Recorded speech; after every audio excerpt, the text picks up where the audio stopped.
Hello everyone, welcome to my channel. Today in this video I'm going to show you step by step how to turn off two-step verification in your WhatsApp. This is very easy. Let's jump right in. First of all, you have to open WhatsApp and click on top right three dots. Here you can see you have to click on this top right three dots.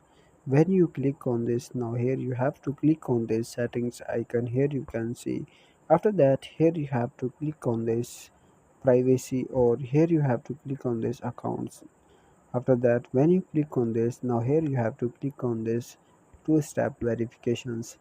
Now here you can see there is two options: change your two-step verification pin or turn off your two-step verification.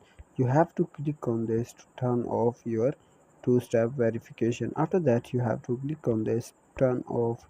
In this way you can turn off your WhatsApp two-step verification. Thanks for watching this video. Please subscribe my channel. Now here you can see my two-step verification has been turned off. Thanks for watching this video. Please subscribe my channel. See you in the next video.